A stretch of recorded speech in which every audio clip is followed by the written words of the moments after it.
Reaksi positif pemimpinan rakyat terhadap Belanjawan 2025. Itu antara paparan dari Bumi Kenyalang. Perinciannya bersama Buma Wen di Kuching. Silakan Buma. Baik, terima kasih Sahi. Sebelum itu kita ke perkembangan operasi SAR insiden perahu lumba karam di Sungai Sarawak. Pesuruhjaya Polis Sarawak Datuk Manca Atta berkata setakat pukul 1 tengah hari tadi, pasukan SAR masih belum menemukan 5 mangsa yang dipercayai lemas dalam insiden yang berlaku petang semalam. Dan kemungkinan mangsa tersebut hanyut hingga ke Melapasi Barat dan percayai akan hanyut ke situlah, ke Muara lah. Jadi dalam lingkungan 10 km setakat ini, di mana satu tim B tadi di luar daripada baraj pergi ke Muara. 6 selaman turut dilakukan oleh pasukan penyelam dari Jabatan Bomber dan Penyelamat, namun masih tidak menjumpai sebarang petunjuk.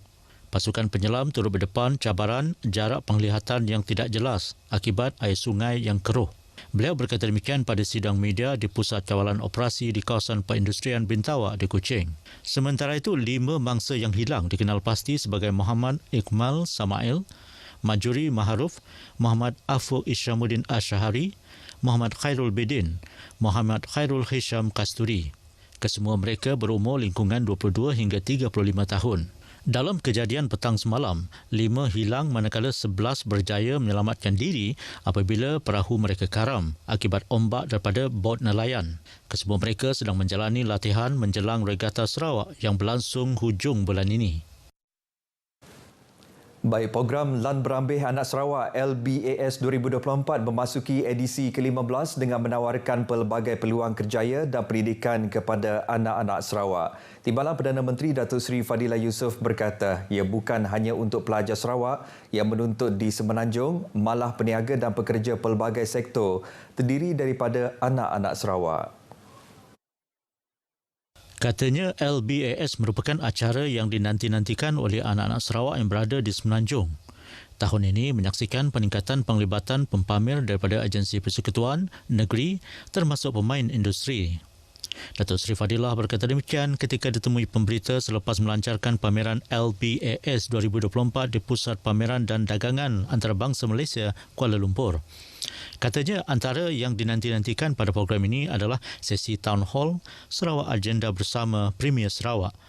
Beliau turut meninjau ke Sarawak Dreams Pavilion, Kenyalang Carrier Pavilion dan Sarawak Products Pavilion.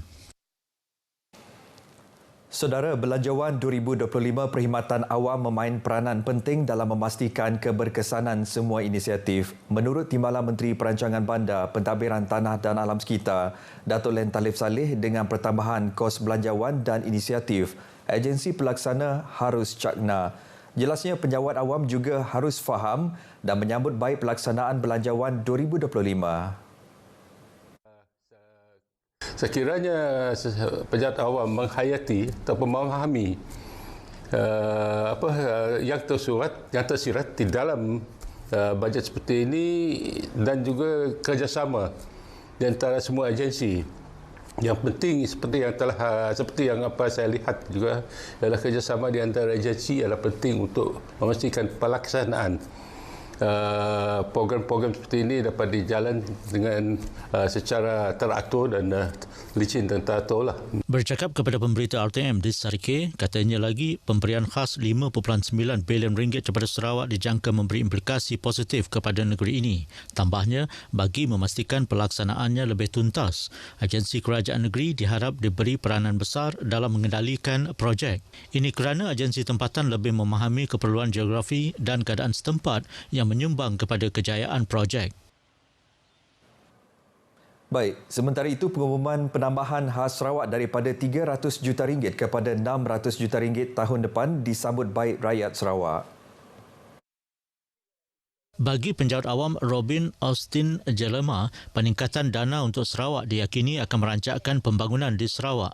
Tinggal di kawasan luar bandar di Nangangungun, Kenawit, beliau turut berharap dana khas Sarawak itu dapat difokuskan kepada pembangunan infrastruktur di kawasan luar bandar dan pedalaman Sarawak. Jadi ini merupakan satu berita yang sangat baik, khasnya kepada setiap pembangunan lebih-lebih lagi kepada infrastruktur dan juga seperti sistem peparitan, sistem air yang bersih dan juga sistem jalan yang akan menambah baik lagi pada masa akan datang. Selain itu, beliau turut menyambut baik pelarasan gaji penjawat awam yang katanya boleh memberikan satu perangsang kepada penjawat awam memberikan perkhidmatan yang lebih cemerlang. Kaunselor Mutang Karani juga senada mengenai pertambahan dana keseluruhan untuk Sarawak. Beliau menghargai pengumuman dibentangkan Perdana Menteri yang jelas satu pertambahan yang sangat signifikan. Beliau turut berharap dana itu kelak dapat disalurkan di kawasan-kawasan yang masih ketinggalan dari segi pembangunan infrastruktur asas. Memang diutamakan sebab di kawasan pedalaman kita tahu di kawasan hulu sungai seperti mana di kawasan N49 lah khasnya di kawasan hulu Ngemah sana memang jauh ketinggalan. Jalan lah yang paling utama lah jalan. Kedua mereka ditemui selepas menghadiri program Ngabas Menua anjuran RTM Sibu hari ini. Malaysia Talympics dilihat sebagai program platform terbaik mempamer dan memperkenalkan teknologi dan inovasi baharu di samping mencetuskan minat masyarakat setempat, khususnya pelajar dan belia dalam bidang teknologi. Justru itu, seramai 718 anak muda Sarawak telah berjaya mara ke Malaysia Talympics 2024 peringkat zon Sarawak, bersaing bagi merebut tempat ke Grand Final Kebangsaan. Menteri Pendidikan, Inovasi dan Pembangunan Bakat, Datuk Seri Roland Sagahwiin berkata, penglibatan Kerajaan Sarawak dalam menyokong pelaksanaan Malaysia Techlimpics 2024 bagi zon Sarawak mencerminkan komitmennya memupuk budaya sains, teknologi dan inovasi STI dalam kalangan masyarakat setempat. Beliau berucap semasa melancarkan Malaysia Techlimpics 2024 peringkat zon Sarawak di Stadium Tertutup Sibu.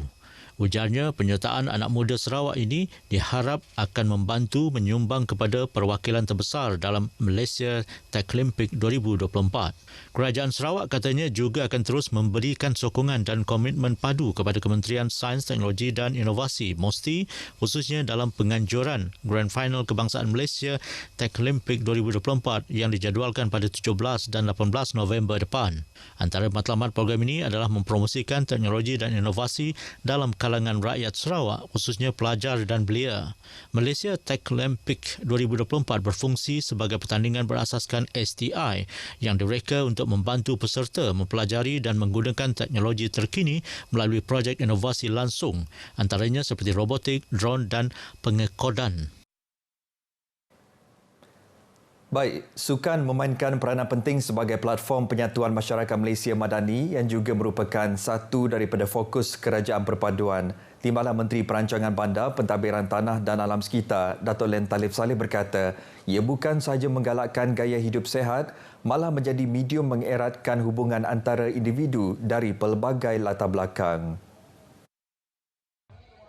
Jelasnya, melalui aktiviti sukan, orang ramai berpeluang untuk berinteraksi, bekerjasama dan memahami antara satu sama lain tanpa mengira kaum, agama atau status sosial. Semangat yang terjalin itu membantu membina perpaduan rasional dan memperkukuhkan hubungan antara rakyat. Sukan berperanan sebagai jembatan yang menghubungkan semua lapisan masyarakat. Katanya, industri sukan menyumbang kepada pertumbuhan ekonomi melalui pelbagai saluran seperti penciptaan pekerjaan, pelaburan dalam infrastruktur dan peningkatan perbelanjaan pelancongan. Justru apabila acara sukan besar diadakan seperti kejohanan antarabangsa atau sukan tempatan, ekonomi setempat mendapat manfaat secara langsung. Bahkan, ini akan merancakkan sektor pelancongan dan meningkatkan pendapatan kepada perniagaan tempatan. Beliau berucap pada sambutan Hari Sukan Negara Peringkat Negeri Sarawak 2024 di Kompleks Sukan Sarike.